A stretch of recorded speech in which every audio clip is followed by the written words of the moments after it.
that designed to inspire and inform and give you something for the week that helps you do something more masterful with your life. Today's topic is mastering life's challenges with mindfulness. So if you've got something to write with and write on, I think it might be wise to take some notes because it usually helps you inculcate the information. First of all, I'd like to talk about what is mindfulness, and then we'll put that together with dealing with challenges. And so really listen really carefully on this because you're going to have to get present with this one. If I meet you or I meet somebody on the street and I have a first impression and I really look up to that individual and I might be drawn to them and I see them as possibly displaying or demonstrating some behavior that I don't think I have. And I kind of put them on a pedestal and I minimize myself, and I'm too humble to admit to myself what I see in them inside me. So I lessen myself and I kind of exaggerate them a bit. When I exaggerate them and lessen me, I'm disowning what I see in them. And when I disown them, I have a dismemberment. I'm not remembering that part of me that I see in them. I have a disowned part, or I have a deflection. In other words, what I see in them, I'm denying in me. Now, it's been interesting, and this is something that's been known for thousands of years, at least 3,000 years now. And it was written by Egyptians, it was written by Jewish scholars, it was written by even Christian scholars in philosophy and theology, showing that whatever you perceive in other people, you have inside yourself. I've been teaching a program called the Breakthrough Experience for 34 plus years now. And I have demonstrated and how I'm absolutely certain that that is true. We have an exercise where whatever you see in others, you look at where you do the same behavior to the same degree, quantitatively and qualitatively. And we have demonstrated that principle literally hundreds of thousands of times with all the facilitators and people that I've trained. So that's a truism. What you perceive in other people, you have. But if you don't own it and you're too humble to admit it, you have a deflected part, a disowned part. And that disowned part is like an emptiness inside. And it keeps you from having pure reflective awareness of that individual. That means that you're not really connected intimately with them. You've got to disconnect because you're not acknowledging that you have what you see in them. The same thing when you walk down the street or meet somebody that you kind of look down on. Now you do the same thing in reverse. Now you put them down and you put yourself up. You're too proud to admit what you see in them inside you. And again, you have a deflected, disowned, dismembered part. And any of those deflected parts is keeping you from having a communion with that individual. And that means you're conscious of the positives and unconscious of the negatives when you admire them, put them up, and minimize you. And you're conscious of the downside and unconscious of the upside when you put them down and exaggerate you. And anytime you exaggerate or minimize you, you're not being authentic. And you want to be loved for who you are as an authentic individual, but you're not. You're not being who you are. How are you going to be loved for who you are when you're not being who you are? And you're not honoring them. You're not seeing both sides of them. You're taking a first impression and usually distorted, some subjective bias, and you're basically seeing them as something that's prey you'd like to go and meet with an impulse, or predator you'd like to stay away from with an instinct. And either of those subjective biases have a deflection, and you disown the parts. And the disowned parts keep it from being fully conscious, because you have a conscious and unconscious portion, and a conscious and unconscious portion. And anytime you put them on a pedestal or pit, and you're unconscious the downsides when you have them on a pedestal, and unconscious the upsides when you have them in the pit, you're not fully conscious. You're not mindful. You're mindless. You're living in a survival amygdala's subcortical brain response of survival to capture prey that you seek, or to avoid predator that you're trying to avoid, and that you're trying to have an instinct away from. And those states are subjectively biased and not really fully aware. You're seeing only what you want to see. You're not really seeing what's whole. That's not mindfulness. Mindfulness is actually when you see both sides simultaneously in the individual. And many people don't believe that's even possible. Most people have sequential oscillating feelings and emotions about people, even people you love and you're married to. Sometimes you want to hug them and slug them. Back and forth it goes, like and dislike, and that it oscillates. But in a moment of real love, in a moment of real grace, where you actually have mindfulness and you have an enlightened mind, you're not in the dark with unconscious information, you actually have reflective awareness, where the seer, the seeing, and the seen are the same. Now you're mindful. In the breakthrough experience, I teach people the science of the DeMartini method on asking quality questions, and the quality of your life is based on the quality of the questions you ask, to ask questions to make you conscious of things you were unconscious of, that you judged because of it, and allows you to transform the judgment into something of love and gratitude, and actually be present, have pure reflective awareness, and for the moment be mindful. You're not going to stay there forever. You're going to have the next illusion, the next judgment you have in your life. But having a moment of mindfulness, something that some meditators will spend hours on, you can go through and dissolve with the DeMartini method that I teach in the breakthrough experience, and actually show you how to do that. When you actually have a moment of mindfulness, you're not affected by the supportive or the challenging side of the seeking and avoiding of the thing you infatuate with or resent. See, anything you put on a pedestal that you infatuate, you're blind to the downside, supports your values, activates your parasympathetic nervous system, induces symptomatology of affection, and you want that individual, you seek that individual, and that is support, which makes you juvenilely dependent and minimize yourself to them and put them on a pedestal, which is not where your most empowered state is. And anytime you are challenged by somebody, you activate the sympathetic nervous system for fight or flight to avoid it. And again, you've got disowned parts and you're not empowered. So anytime you're seeing a support without a challenge, or a challenge without a support, or infatuate and be blind to the downside, or resent and be blind to the upsides, you're disempowered. But the moment you're mindful and untouched by that, you have resilience, adaptability, you expand your space and time horizons. You activate not the amygdala in the brain, but in the executive center of the brain, where you're more objective and more empowered and more master of your destiny.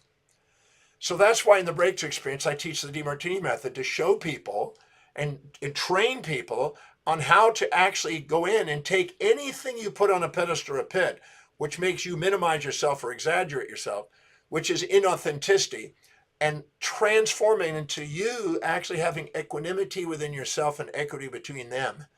And that is where you have the most sustainable, fair exchange relationships, transactions, business transactions, social transactions. That's where your brain fires in the most efficient way, where you get genius and innovation and creativity and original thinking. That's when you actually have your physiology, have autonomic regulation, you have the most resilience and adaptability. You actually have mindfulness. That's why the Buddhist monks, when they go into meditation, if they obtain this state, which not all meditation guarantees, but if you obtain that state, it's wellness promoting, it's relationship promoting. But now you can do that scientifically with a reproducible science of the DeMartini method by asking quality questions to be conscious of both sides simultaneously, as Wilhelm Wundt describes in his work over 100 and something years ago. He described that an individual that has simultaneous contrast liberates themselves from the emotions that are survival emotions and allow them to thrive. See, when we see sequential contrast, we see the positives off the negatives, and then later we see the negatives off the positives. Think about the time you've been infatuated with somebody and you thought, oh my God, this is the one. And then days, weeks, months, years later, you get, oh my God, they're not what I thought. And you have a fatal attraction. And now you're seeing the downsides and not the upsides. That's called sequential contrast. But if you see both sides simultaneously, you know the person. If I went up to you and I said, you're always kind, never cruel, always nice, never mean, always positive, never negative, your own BS meter would go off inside and your own intuition would whisper, nah, that's not true. And you'd be thinking of the times when you've been mean and cruel and not positive. If I went to you and I said, you're always mean, you're never nice, you're always cruel, you're never kind, you're always negative, you're never positive, your BS meter would go off again and go, no, that's not true. I'm thinking of times when I'm really positive and kind and nice. But if I said to you, sometimes you're positive, sometimes you're negative, sometimes you're kind, sometimes you're cruel, sometimes you're supportive, sometimes challenging, and I gave you a pair of opposites and I acknowledge you for both, you would say yes with certainty. So you have more certainty in that mindful state. You have more presence in that mindful state, more gratitude, more love, more inspiration, and more enthusiasm, where you feel like you have this hidden order in your life and you're not reacting and surviving, you're acting. In fact, when you're living by your very highest values, as I share in almost every one of my videos, you're more objective, more likely to have simultaneous contrast, and more likely to have that mindful state. And that's where you are resilient and adaptable. See, if you're infatuated with something, you're going to fear its loss. If you're resentful of something, you're going to fear its gain. If you're neutral and you're perfectly seeing both sides simultaneously, you have no fear of loss or gain. You live in a world of transformation and adaptation and resilience. And you're now able to be not attached, as the Buddha would describe, or you're in a state of equanimity, as the Christian mystics has described, or you're in a state of enlightenment in the Krishna construct. Around the world, religions have tried to describe this. Philosophers have described this. Hegel described this. The Zeno, the Greek philosopher, Parmenides, Epictetus. I mean, I could go down the list of all the great minds that have referred to this. Even Will Durant talked about it in more recent philosophy of the Western world. If we go through and we have the right questions and we become conscious of what we're unconscious of and become fully conscious and see simultaneous contrasts and are able to objectively transcend the subjective biases that keep us in survival, we can live a completely different life, and we can have a mindful state. And it doesn't matter what you've been through in life, you have the capacity to learn how to do that. I've been teaching people in the breakthrough experience for decades. And I'm absolutely certain when I work with people, I hold them accountable to make sure they learn how to do it so they've got it for the rest of their life. And I'm really inspired because now we've even got it for people who've been to the breakthrough experience. We even have it online so they can store it and document it of the frequencies of their mindfulness states. So you have the capacity to be mindful. It's based on the quality of the questions you ask. I've been doing meditation for over 50 years. Since November 18th, 1972, I started meditation. And I've done many, many, many meditations over those years. And when I developed the DeMartini method, all the noise that's in the brain when you're trying to do meditation, all that stuff that's occupying space and time in your mind, is nothing but judgments that are subjectively biased, that are incomplete awareness, that are mindless states. And so you can do meditation and gradually get to that state where you can learn the DeMartini method and dissolve the very things that keep you from being in that mindful state. And that's why I tell people to go to the breakthrough experience, to get on with their life and do something extraordinary with their life. Because if you're sitting there and storing that, anything you infatuate with is occupying space and time in your mind and running you. Anything you resent occupies space and time in your mind and runs you. You've had a moment when you've met somebody, you're all infatuated, it's hard to sleep, or very resentful and it's hard to get some sleep because your mind's got all that noise. All that beta noise in the brain is keeping you from being literally into a mindful gamma awakened state where you're having eureka inspirations and lucid understanding and visions at night. You have the capacity to live a great, more fulfilled life, a mindful life, if you know how to dissolve those distractions. All of the impulses and instincts that activate the autonomics, that create symptomatology in our body that is trying to get us back to authenticity as a feedback can be dissolved. You'll have a wellness quotient go up. You'll have a communication that's more respectful because people want sustainable, fair exchange in the transactions, and you're more objective and sustainable when you do a mindful state. So it'll help you in your brain and help you have less distractions and make you focused and inspired and more autonomous and authentic and not subject to the infatuation, resentments, and people putting on people on pedestals and pits and putting yourself down and up and being non-authentic. It helps you in your business with transactions and leadership roles. It helps you in your finances because people who can't manage their emotions can't manage money. It'll help you in your relationships because you level the playing field and have reflective awareness. It'll help you in your social life because whoever can manage themselves ends up leaders of others. People that are followers have to have the world outside them manage them and give them feedback. They use politics and religion to give them feedback. But the individuals who are inside let their physiology and psychology intuitively do it. And their physiology maximizes, and you're more inspired. The DeMartini method helps you have gratitude, love, inspiration, enthusiasm, certainty, and presence, which I call the 6 transcendental states of the master. They're the ones that allow you to empower all areas of your life. So if you want to have more mindfulness, you want to have more transcendence to the life challenges. And by the way, the challenges are twofold.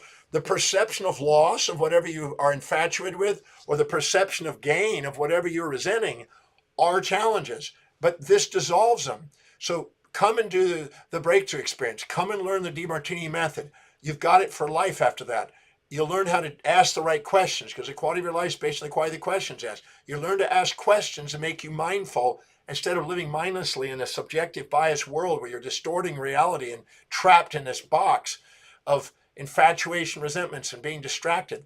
A focused mind, a real clear mind, and a mindful state is one that is actually able to see both sides of life simultaneously.